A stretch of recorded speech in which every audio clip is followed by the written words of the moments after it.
Good morning, student. We are doing History of 12th Standard, Theme 7 and Imperial Capital Vijayanagar, 14th to 16th century. Today we will do page number 176. Third point, Vijayanagar, the capital and its environs. मतलब capital Vijayanagar जो capital थी और it's इन्वायर्स जो इसके छोटे छोटे इसके प्रतिदेश थे, आसपास के इसके इलाके थे, उसके बारे में हम पढ़ेंगे.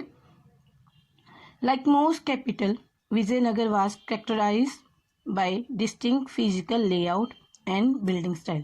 कहते मोस्ट कैपिटल की तरह और राजधानियों की तरह विजयनगर भी क्या थी, was characterised by distinct physical layout and building style.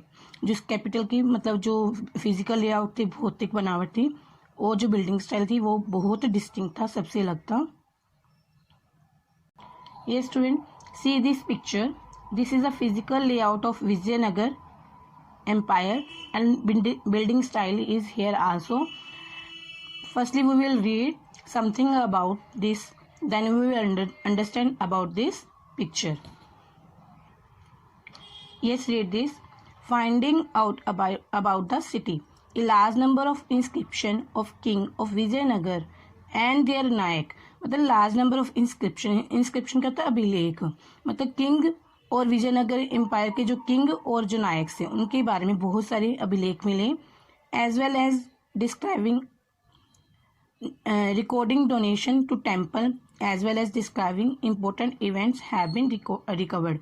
मतलब जो इंस्क्रिप्शन मिले, अभिलेख मिले, उसमें क्या है कि जो विजयनगर नायक और किंग के बारे में पता चलता है, और उन्होंने मंदिरों को क्या क्या दान दिया, डोनेशन मतलब क्या क्या क्या दान दिया, और उनकी इम्पोर्टेंट इवेंट्स कौन कौन सी थी, इसके बारे में सारा इंस्क्रिप्शन में लिखा है. अगर हम इंस्क्रिप्शन अभिलेखों को पढ़ते हैं तो हमें सारा विजयनगर का सिस्टम समझ में आ जाता है. Several traveler visit the city, wrote about it. मतलब बहुत से ट्रैवलर यात्री आए उस समय, तो उन्होंने अपना जो वृत्तांत था लिख दिया. मतलब जो भी यात्री वहाँ पर आता था तो उन्होंने अपने लिख कर उनका रिकॉर्ड रखा हुआ था. वो क्या है, inscription. Notable among their accounts are those and Italian trader named Niccolo de Conti. मतलब जो ट्रैवलर आए उनके नाम अब पढ़ने जा रहे हैं. पहले कौन सा, इटालियन ट्रेडर, इटालियन मतलब इटाली का व्यापारी, उसका नाम क्या था, Niccolo de Conti. And ambassador named Abdul Razzaq sent by ruler Persia. जो पर्शिया के रूलर ने अपना राजदूत भेजा था, Abdul Razzaq. Now a merchant name Afanasy Nikitin from Russia से एक मर्चेंट, एक व्यापारी आया था जिसका नाम था अफांसी Nikitin. of all of whom visited the city in 15th century. ये सारे 15th century में आए थे. and those of Duarte, Barbosa, Domingo Piaz and Fernio Noyes from Portugal. ये जो तीनों थे ये पुर्तगाल से आए थे. who came in the 16th century, और ये 16th century में आए थे. yes, now next source 3. now source 3 हम पढ़ने जा रहे हैं. sprawling city. स्प्रॉलिंग मतलब विशाल मतलब बहुत फैला हुआ राज्य, बहुत बड़ा राज्य, बहुत बड़ा शहर. This is an excerpt from Domingo Paes description of Vijayanagara. मतलब डोमिंगो पियाज था जो पुर्तगाल से आया था 16th सेंचुरी में. ये सारा डिस्क्रिप्शन उसका था विजयनगर एम्पायर के बारे में. Now read this. The size of this city I don't write here. कहता वो प्याज का, डोमिंगो प्याज का कहता है, मैंने जो सिटी का साइज था वो यहाँ नहीं लिखा. Because it can not all be seen from any one spot. क्योंकि ये एक स्पॉट से सारा देखा नहीं जा सकता. इतना बड़ा विशाल राज्य था कि डोमिंगो कहता मैं एक जगह से उसे देख नहीं सकता था, इसलिए सारा वृत्तांत इसके बारे में नहीं लिखा. But I climbed a hill whence I could see a great part of it. लेकिन मैं एक पहाड़ पर चढ़ा और वहाँ से मैंने एक बहुत बड़ा दृश्य देखा इसका. It could not see it all because it lies between several ranges of hill. ये पूरा दिखाई नहीं दे सकता था क्योंकि बहुत सारी पहाड़ियों से घिरा हुआ था. But I saw from thence seemed to be to me as large as Rome. पर जैसे मैंने देखा मुझे रोम की तरह बड़ा, बहुत विशाल दिखाई दिया. And very beautiful to the side, और देखने में बहुत सुंदर था। There are many groups of trees within it, और यहाँ पे बहुत सारे पेड़ पौधे उगे हुए थे। In the garden of the houses and many conduits of water which flows into the midst of it, मतलब पानी की बहुत सारी नालियाँ थी जो शहर के अंदर जा रही थी। And in places there are lakes, और यहाँ पर लेक्स भी थी, झरने भी काफ़ी थे। And the king has close to his place a palm grove and other rich fruit bearing trees, और जो किंग कहाँ रहता था, king has close to his place, king का महल किसके पास था, पाम ग्रोव, जहाँ पे खजूर के पेड़ उगे हुए थे। And rich fruit bearing trees, और जहाँ पर बहुत सारे फ्रूट देने वाले पेड़ थे, वहाँ पर किंग का महल था।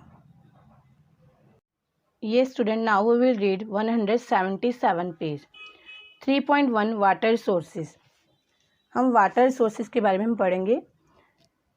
The most striking feature about the location of Vijayanagara is a natural basin formed by Tungabhadra river which flows in north eastly. कहते मोस्ट स्ट्राइकिंग, बहुत बड़ी विशेषता विजयनगर एम्पायर की कहते हैं एक नेचुरल बेसिन था जो तुंगभद्रा रिवर के द्वारा बनाया गया था और नॉर्थ ईस्ट की तरफ वो बहता था। The surrounding landscape is characterised by stunning granite hills that seems to form a girdle around the city। कहते जो सराउंडिंग थी सारी, जो उसकी विजयनगर एम्पायर की सराउंडिंग थी सीधी, ये ग्रेनाइट हिल्स के द्वारा, ये जो हिल्स के द्वारा, ग्रेनाइट हिल्स के द्वारा कैरेक्टराइज थी, मतलब आसपास सारा ग्रेनाइट हिल्स थी, ग्रेनाइट की हिल्स के द्वारा चारों तरफ से घिरा हुआ था। To see that seem to form a girdle around the city, जो सिटीज़ के इर्द गिर्द ग्रिडल सी लगती थी, जैसे ये देखो ग्रिडल, see this ग्रिडल। When you will read full part this third part, then you will understand about the, see this is a city, this is surrounding by hills, this like a griddle, okay।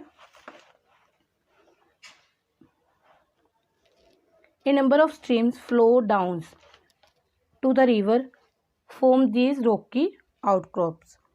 कई पहाड़, इन पहाड़ियों से कई जलधाराएं आकर नदी से मिलती थी। नंबर ऑफ स्ट्रीम, जलधाराएं आकर नदी में मिल जाती थी। पहाड़ियों से जलधाराएं निकलती, झरनों के स्ट्रीम्स निकलते थे और वो आकर फिर नीचे आकर रिवर्स में मिल जाते थे।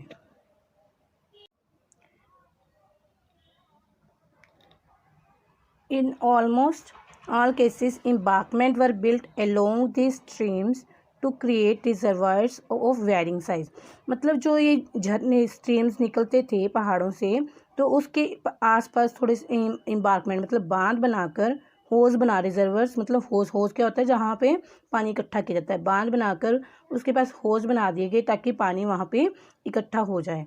As this one of the most arid zone of the peninsula, जो विजयनगर एम्पायर था, जो विजयनगर एम्पायर पेनिनसुलर का मतलब साउदर्न की तरफ बहुत एरिड जोन था, शुष्क इलाका था, सूखा इलाका था।